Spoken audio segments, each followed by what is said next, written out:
புலம்பெயர் தமிழர்களுக்காக செயற்பட்டு வருகிறதா அனுர அரசாங்கம்? தேசிய சுதந்திர தின நிகழ்வை அடுத்து மீண்டும் கிளம்பியுள்ள சர்ச்சை. வணக்கம், இது நியூஸ் டிகோட். ஜனாதிபதி அனுரகுமார திசாநாயக்க தலைமையிலான தற்போதைய அரசாங்கம் தமிழீழ விடுதலை புலிகளுக்கு பயந்து செயற்பட்டு வருது அப்படின்னும் அவர்களை திருப்திப்படுத்தணும் அப்படிங்கிற ஒரு நோக்கத்துக்காக செயற்பட்டு வருது அப்படின்னும் ஸ்ரீலங்கா பொதுஜன பெரமுன கட்சியினுடைய உறுப்பினரும் முன்னாள் பொதுமக்கள் பாதுகாப்பு அமைச்சருமான சரத் வீரசேகர நேற்றைய தினம் ஒரு கருத்தை தெரிவிச்சிருக்காரு. இலங்கையினுடைய 78வது சுதந்திர தினத்தை முன்னிட்டு நேற்றைய தினம் தேசிய சுதந்திர தின நிகழ்வுகள் நடைபெற்றிருந்தது. இந்த நிகழ்வுகள் சம்பந்தமா இவர் கருத்து தெரிவிக்கும் போதுதான் இந்த மாதிரியான ஒரு விடயத்தை தெரிவிச்சிருப்பாரு. நேற்றைய தினம் நடைபெற்ற இந்த நிகழ்வுல இராணுவத்தினருக்கு உரிய முறையிலான ஒரு மரியாதை கிடைக்கல. இதற்கான காரணம் ஜனாதிபதி அனுரகுமார திசாநாயக்க புலம்பெயர் தமிழர்களுக்காக செயற்பட்டு வர்றதுதான் அப்படின்னு சொல்லி சரத் வீரசேகர இன்னும் பல விமர்சனங்களை முன் வச்சிருப்பாரு. இதே மாதிரி ஸ்ரீலங்கா பொதுஜன பெரமுன கட்சியினுடைய தேசிய அமைப்பாளர் நாமல் ராஜபக்ஷவும் இன்றைய தினம் நடைபெற்ற நாடாளுமன்ற அமர்வில் நேற்றைய இந்த நிகழ்வுல இராணுவத்தினர் உள்ளிட்ட முப்படையினருக்கு உரிய மரியாதை கிடைக்கல. கடந்த காலங்களில் நடைபெற்ற தேசிய சுதந்திர நிகழ்வுகளை மாதிரி இல்லாம இந்த தடவை நடைபெற்ற தேசிய சுதந்திர நிகழ்வுகள் முப்படையினரை முற்றிலுமா தவிர்த்திருக்கு. அவர்களுக்கான மரியாதை ஒழுங்கான முறையில கிடைக்கல. அவர்களை கௌரவிக்கிறதுக்கான ஒரு முதுகெலும்பு இப்போதைய ஜனாதிபதி கிட்ட இல்ல அப்படிங்கிற மாதிரியான நிறைய விமர்சனங்களை இன்றைய தினம் நாடாளுமன்றத்தில் அவர் முன் வச்சிருப்பாரு. இந்த உரையில அவர் இன்னும் நிறைய முக்கியமான விஷயங்களை சொல்லியிருப்பாரு. அதுல ஒண்ணுதான் புலம்பெயர் தமிழர்களுக்காக தற்போதைய அரசாங்கம் செயற்பட்டு வருது. இந்த உரையில நாமல் ராஜபக்ஷ ஜனாதிபதி தெற்கில் இருக்கக்கூடிய மக்கள் கிட்ட இனவாதத்தை தூண்டியும் வடக்கிலையும் தமிழ் புலம்பெயர்ந்தவர்களை திருப்திப்படுத்தக்கூடிய நோக்கத்துல செயற்பட்டு வர்றதாகவும் சொல்லியிருப்பாரு. இந்த மாதிரி இன்னும் நிறைய எதிர்க்கட்சி உறுப்பினர்கள் நேற்றைய தினம் நடைபெற்ற இந்த தேசிய சுதந்திர தின நிகழ்வுகள் பற்றி நிறைய விமர்சனங்களை முன் வச்சிருந்தாங்க. கடந்த முறை தேசிய சுதந்திர தின நிகழ்வுகளும் கூட ஜனாதிபதி அனுரகுமார திசாநாயக்கவினுடைய தலைமையில தான் நடைபெற்றது. அந்த நிகழ்வுகளுமே நாட்டுல பாரிய ஒரு பேசு பொருளா மாறி இருந்தது. அதற்கான காரணம் என்ன அப்படின்னா, எந்த ஒரு ஜனாதிபதியுமே பண்ணாத நிறைய விஷயங்கள், அதாவது நிறைய பாதுகாப்பு படையோட தான் எந்த ஒரு ஜனாதிபதியுமே ஒரு உத்தியோகபூர்வ விழாவுக்கு வருவாங்க. கடந்த முறை ஜனாதிபதி அனுரகுமார திசாநாயக்க அப்படி வந்திருக்கல. அவர் ரொம்பவே எளிமையான முறையில வந்திருந்தாரு. அதனாலேயே இந்த நிகழ்வு ஒரு பேசு பொருளா மாறி இருந்தது. அதே மாதிரிதான் இந்த தடவையும் கூட அவர் ரொம்பவே எளிமையான முறையில இந்த உத்தியோகபூர்வ விழாவில் கலந்துகிட்டு இருந்தார். இந்த மாதிரி நேர்மறையான விஷயங்கள் அனுரகுமார திசாநாயக்க தொடர்புல பேசப்பட்டாலுமே கூட ஒரு நாட்டினுடைய முதல் பெண்மணி நாட்டில் நடக்கக்கூடிய எந்த ஒரு உத்தியோகபூர்வ விழாவிலையும் கலந்துக்கிறது தவிர்க்கப்படாத ஒரு விடயம். கடந்த கால ஆட்சிகள்லையும் சரி, அது ஒரு வழக்கமாகவே இருந்துகிட்டு வருது. அதாவது ஒரு நாட்டினுடைய முதல் பெண்மணி நிச்சயமாக ஒரு உத்தியோகபூர்வ விழாவில் கலந்து கொள்வாங்க. ஆனால் இந்த அரசாங்கம் ஆட்சிக்கு வந்ததிலிருந்து நாட்டினுடைய முதல் பெண்மணி எந்த ஒரு உத்தியோகபூர்வ விழாலையும் கலந்துக்கிறது கிடையாது. இந்த விடயம் இப்போ சமூக ஊடகங்கள்ல இப்போ இருக்கக்கூடிய அரசாங்கம் மேல ஒரு விமர்சனமாகவும் முன்வைக்கப்பட்டு வருது. அதற்கான காரணம் ஜனாதிபதியினுடைய எளிமையா, அப்படி இல்லைன்னா வேற ஏதாவது காரணங்கள் இருக்கா அப்படிங்கிற வகையில நிறைய விமர்சனங்களும் இப்போ முன்வைக்கப்பட்டு வருது. எதிர்கட்சிகளினுடைய விமர்சனங்களினுடைய அடிப்படையில நேற்றைய தினம் சுதந்திர தின நிகழ்வுகள்ல தவிர்க்கப்பட்ட விடயங்கள் அப்படின்னு சொல்லி பெருசா எதுவுமே இருக்கல. வழக்கமாவே நடைபெறக்கூடிய தேசிய சுதந்திர தின நிகழ்வுகள் உள்நாட்டு யுத்தத்தை மறுபடியும் ஒரு தடவை ஞாபகப்படுத்துற மாதிரியா அமைந்திருக்கும். அரசியல்வாதிகளுடைய உரைகளாக இருக்கட்டும், அங்க நடைபெறக்கூடிய ஒரு சில விஷயங்களா இருக்கட்டும், இது எல்லாமே யுத்தத்தை மறுபடியும் ஞாபகத்துக்கு கொண்டு வர்றதா இருக்கும். ஆனா நேற்றைய தினம் நடைபெற்ற தேசிய சுதந்திர தின நிகழ்வு அப்படி இருக்கல. அதுதான் எதிர்கட்சிகளுக்கு ஒரு பிரச்சனையாகவும் மாறி இருக்கு. வழமையாகவே இப்போ இருக்கக்கூடிய ஜனாதிபதி ஏதாவது ஒரு இடத்துக்கு போயிருந்தாலோ, அங்க ஏதாவது ஒரு உரையாற்றி இருந்தாலுமே கூட அதுதான் அடுத்த ஒரு கிழமைக்கு நாட்டுல பேசு பொருளா மாறி இருக்கும். தென்னிலங்கை அரசியல்வாதிகளுக்கு அரசியல் காரணங்களை உருவாக்கி அரசாங்கத்தை விமர்சிக்கிறதுக்கு இது ஒரு காரணமாகவும் அமைச்சிருக்கும். அதே மாதிரிதான் அனுரகுமார திசாநாயக்கவினுடைய வடக்கு பயணமும் அங்க அவர் ஆற்றிய உரையில சொன்ன ஒரு விஷயமும் நிறைய நாட்களாவே தென்னிலங்கை அரசியல் பரப்புல அரசாங்கம் மீது நிறைய விமர்சனங்களை முன்வைக்கிறதுக்கு ஒரு காரணமா அமைச்சிருந்தது. அதுக்கப்புறமா நேற்றைய தினம் ஜனாதிபதியினுடைய இந்த நிகழ்வும் அவர் ஆற்றிய உரையும் கூட இப்போ தென்னிலங்கை அரசியல்வாதிகளுக்கு ஒரு பிரச்சனையா மாறி இருக்கு. அரசாங்கம் மீது விமர்சனங்களை முன்வைக்கிறதுக்கு ரொம்ப இலகுவாகவும் இருக்கு. நாடாளுமன்ற உறுப்பினர் நாமல் ராஜபக்ஷ சொல்லியிருந்த மாதிரியே நேற்றைய தினம் ஜனாதிபதியினுடைய உரையில முப்படையினருக்கு எந்த ஒரு கௌரவமும் தெரிவிச்சிருக்கல. அதாவது அவர் நாட்டினுடைய பொருளாதாரம் எப்படி இருக்கணும், நாட்டினுடைய பொருளாதாரத்தை எப்படி கட்டி எழுப்பணும், அதற்கு இலங்கை மக்களா நம்ம எல்லாருமே எப்படி ஒன்றிணைந்து செயல்படணும் அப்படிங்கிற நிறைய பல முக்கியமான விஷயங்கள் நேற்றைய உரையில அவர் பேசியிருப்பார். எந்த ஒரு இனவாதமுமே இல்லாம, எந்த ஒரு பிரிவினைவாதமுமே இல்லாம மக்கள் எல்லாருமே ஒன்றிணைந்து செயல்பட்டால் மாத்திரம்தான் இந்த நாட்டுல எங்களுடைய இலக்கை நோக்கி பயணிக்க முடியும், பொருளாதாரத்தை இன்னுமுமே கட்டி எழுப்ப முடியும் அப்படிங்கிற மாதிரியான பொதுவான நிறைய விஷயங்களை ஜனாதிபதி நேற்றைய தினம் பேசியிருப்பார். ஜனாதிபதியினுடைய இந்த உரையை நேற்றைய தினம் ஹர்ஷ டி சில்வாவும் பாராட்டி ஒரு காணொலி வெளியிட்டிருப்பாரு. அந்த அளவுக்கு ஜனாதிபதியினுடைய உரை நாட்டு மக்களுக்கு ரொம்பவே நெருக்கமா அமைஞ்சிருந்தது. ஆனாலுமே எதிர்கட்சிகள் இப்படி விமர்சனங்களை முன்வைக்கிறதுக்கான காரணம் என்ன? எதிர்கட்சிகள் சொன்ன மாதிரியே இப்போ இருக்கக்கூடிய அரசாங்கம் புலம்பெயர் தமிழர்களுக்காக தான் செயற்பட்டு வருதா?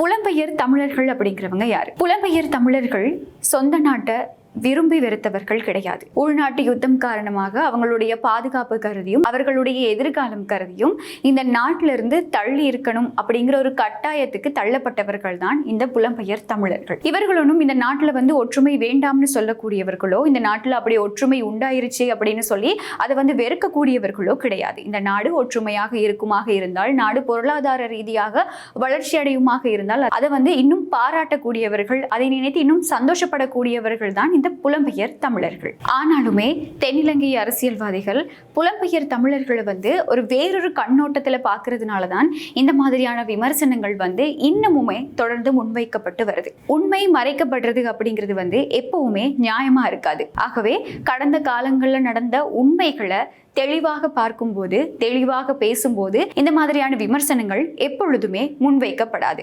அடுத்ததா எதிர்கட்சிகள் முன்வைத்திருந்த விமர்சனம் தான் இந்த தேரர்கள் சிறையில் அடைக்கப்பட்டிருக்கார்கள் அப்படிங்கிற ஒரு விஷயம். நாமல் ராஜபக்ஷவாக இருக்கட்டும், முதல் கூறிய மாதிரி சரத் வீரசேகரவாக இருக்கட்டும், இந்த விஷயத்தை ரொம்பவே ஆழமாகவும் அழுத்தமாகவும் சொல்லியிருப்பாங்க. அதாவது தேரர்கள் சிறையில் அடைக்கப்பட்டிருக்கிறார்கள், ஆனாலும் இனவாதத்தை தூண்டக்கூடிய வகையில தேசிய சுதந்திர தின நிகழ்வு நடந்துகிட்டு இருக்கு அப்படின்னு சொல்லியிருப்பாங்க. உண்மையிலேயே திருகோணமலையில நடந்த சம்பவம் கடற்கரை பாதுகாப்பு சட்டத்தை மீறின குற்றச்சாட்டுல தான் கசப்ப தேரர் உள்ளிட்ட இன்னும் ஒரு தேரர்கள் குழு இப்போ வரைக்கும் விளக்கமறியல்ல வைக்கப்பட்டிருக்காங்க. அவர்கள் கேட்டிருந்த மனுவும் கூட விசாரணைக்கு எடுத்துக்கொள்ளாமலேயே தள்ளுபடி செய்யப்பட்டிருக்கு. அதற்கான காரணம் நீதிமன்றம் தெளிவாக சொல்லி இருக்கும். என்ன அப்படின்னா, கடற்கரை பாதுகாப்பு சட்டத்தை இந்த தேரர்கள் மீறி இருக்காங்க அப்படிங்கிறது. அடுத்ததா எதிர்கட்சிகள் முன்வைத்திருந்த விமர்சனம் தான் திருகோணமலை சம்பவம் தொடர்பாக இந்த தேரர்கள் சிறையில் அடைக்கப்பட்டிருக்க விஷயம். தேரர்கள் சிறையில் அடைக்கப்பட்டிருக்கக்கூடிய சந்தர்ப்பத்தில் இனவாதத்தை தூண்டும் வகையில தேசிய சுதந்திர தின நிகழ்வு நடைபெற்றது அப்படின்னு சொல்லிதான் நாமல் ராஜபக்ஷவாக இருக்கட்டும், சரத் வீரசேகரவாக இருக்கட்டும், இன்னும் எதிர்கட்சி உறுப்பினர்களாக இருக்கட்டும் விமர்சனங்களை முன் வச்சிருந்தாங்க. உண்மையிலேயே திருகோணமலை சம்பவத்துல கடற்கரை கரையோர பாதுகாப்பு சட்டத்தை மீறின குற்றச்சாட்டுல தான் கசப்ப தேரர் உள்ளிட்ட தேரர்கள் குழு இப்ப வரைக்கும் விளக்கமறியல்ல வைக்கப்பட்டிருக்காங்க. இந்த தேரர்கள் கோரியிருந்த மனு கூட விசாரணைக்கு எடுத்துக்கொள்ளாமலேயே தள்ளுபடி செய்யப்பட்டிருக்கு. இது நீதிமன்ற விசாரணையில இருக்கக்கூடிய ஒரு விடயம். ஆனாலுமே நீதிமன்றம் இதற்கான தெளிவான விசாரணைகளோட, அதற்கான முறையான வழக்குகளோட இதற்கான தீர்ப்புகளை வழங்கிட்டு வருது. நீதிமன்றத்தில் நடந்துகிட்டு இருக்கக்கூடிய ஒரு வழக்கு தொடர்பா பேசக்கூடாது, அதை விமர்சன ரீதியா எடுத்துக்கொள்ளக்கூடாது அப்படிங்கிற விஷயம் தெரிந்திருக்கக்கூடிய இந்த எதிர்கட்சி உறுப்பினர்கள் ஏன் இதை ஒரு இனவாதமா பாக்குறாங்க, இப்படி இனவாதமா பேசக்கூடியவர்கள் மேல ஏன் இன்னும் எந்த விதமான ஒரு சட்ட நடவடிக்கையும் எடுக்கப்படல அப்படிங்கிற ஒரு கேள்வியும் இப்போ எழுப்பப்பட்டு வருது. திருகோணமலை சம்பவம் தொடர்பா விளக்கமறியல்ல வைக்கப்பட்டிருக்கக்கூடிய தேரர்கள் குழு எந்த ஒரு இனவாத நோக்கத்திலுமே வைக்கப்படல அப்படிங்கிறது எங்க எல்லாருக்குமே நல்லாவே தெரிஞ்ச ஒரு விடை. இதற்கான காரணம் அவர்கள் நாட்டினுடைய ஒரு சட்டத்தை மீறி இருக்காங்க. அந்த சட்டத்தை மீறின குற்றச்சாட்டுல அவர்கள் விளக்கமறியல்ல வைக்கப்பட்டிருக்காங்க. இது ஒரு சாதாரணமா தெளிவா புரிஞ்சு கொள்ளக்கூடிய விடயம். இந்த விடயத்தை இனவாதமா பேசக்கூடியவர்கள் எதிர்கட்சி உறுப்பினர்கள் தான் அப்படின்னு சொல்லி அரசாங்கத்துக்கு சார்பாகவும் இப்போ நிறைய கருத்துக்கள் முன்வைக்கப்பட்டு வருது. எதிர்கட்சிகளோட கோரிக்கைகளுக்கு அமைய நேற்றைய தின நிகழ்வுல ராணுவ வீரர்கள் முப்படையினர் கௌரவிக்கப்படல அப்படின்னா அதற்காக ஒரு தனியான நாள் இலங்கையில இருக்கு. எதிர்கட்சிகளோட கோரிக்கைகளுக்கு அமைய ராணுவ வீரர்கள் உள்ளிட்ட முப்படையினரை நேற்றைய தினம் கௌரவிக்கல அப்படின்னா அதற்கான தனியான ஒரு நாள் இலங்கையில இருக்கு.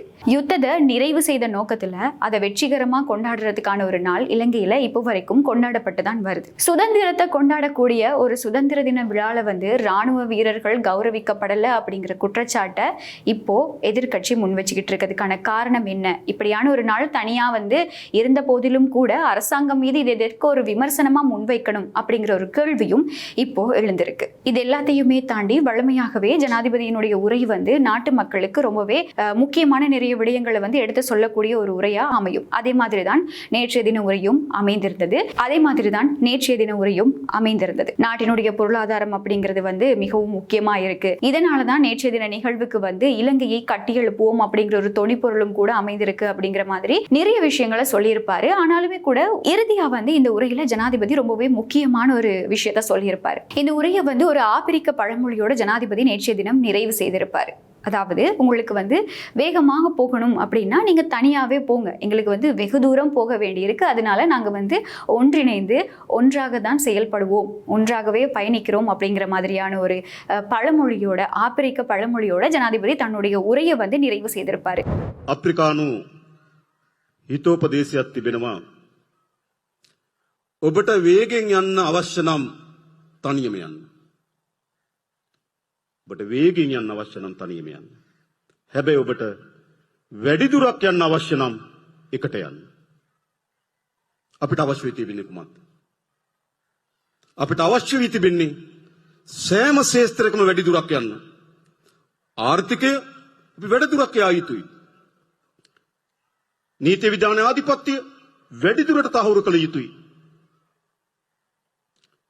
අපේ පරිසර පද්ධතිය වැඩි දුරට ආරක්ෂා කළ යුතුයි. එනං ඒ ගමන ජය හැකි වන්නේ තනියම නෙවෙයි. இது வெறும் பழமொழியாக மட்டும் இருக்கா அப்படின்னு கேட்டா இல்ல. ஜனாதிபதியினுடைய வாக்குறுதிகள் எதுவுமே முறையா நிறைவு செய்யப்படல. ஆட்சிக்கு வந்து இவ்வளவு நாள் ஆகிருச்சு, ஆனாலும் கூட தேர்தல் மேடைகள்ல அவர் வந்து சொன்ன வாக்குறுதிகள் எதுவுமே இன்னும் முறையா நிறைவேற்றப்படல. எதுவுமே வந்து சரியான முறையில நடக்கல. அரசாங்கம் வந்து நேரத்தை வீணாக்குது, எந்த ஒரு விஷயத்தையுமே ஒழுங்காவே செய்யல அப்படின்னு வந்து நிறைய விமர்சனங்கள் அன்றுகுமார திசாநாயக்க மேல முன்வைக்கப்பட்டு வருது. இந்த விமர்சனங்களுக்கான பதிலடியா தான் ஜனாதிபதியினுடைய இந்த ஒரு பழமொழி, அவர் கூறிய இந்த ஒரு பழமொழி அமைந்திருந்ததா அப்படின்னு சொல்லியும் நிறைய கேள்விகள் எழுப்பப்பட்டு வருது. ஆகவே தற்போதைய அரசாங்கம் புலம்பெயர் தமிழர்களுக்காக தான் செயற்பட்டு வருகிறதா அப்படிங்கிற கேள்விக்கான பதில்கள் எல்லாம் ஒரு புறம் இருக்க, ஜனாதிபதி நேற்றைய சுதந்திர தின நிகழ்வுகளை வந்து நாட்டினுடைய ஒற்றுமைக்காக தான் பேசியிருந்தாரு, அதற்காக தான் செயல்பட்டிருந்தாரு அப்படிங்கிறது வந்து தெளிவா தெரியக்கூடியதா இருந்தது. எதிர்கட்சியினுடைய இந்த விமர்சனங்கள் எல்லாத்தையுமே தாண்டி நாட்டு மக்கள் புரிந்து கொள்ள வேண்டிய விடயம், தெரிந்து கொள்ள வேண்டிய விடயம் அப்படின்ற ஒரு விடயம் இருக்கு. ஜனாதிபதியினுடைய உரையாக இருக்கட்டும், செயல்பாடுகளாக இருக்கட்டும், அது எப்படி இருந்தாலும் சரி, அதை எந்த விதத்தில் எடுத்துக்கொள்ளணும் அப்படிங்கிறது வந்து நாட்டு மக்களினுடைய கைகளில் தான் இருக்கு அப்படிங்கறத சொல்லிட்டு மற்றும் ஒரு காணொலியில் சந்திக்கும் வரை உங்களிடமிருந்து விடைபெறும் நான் கனுஷியா புஷ்பகுமார்.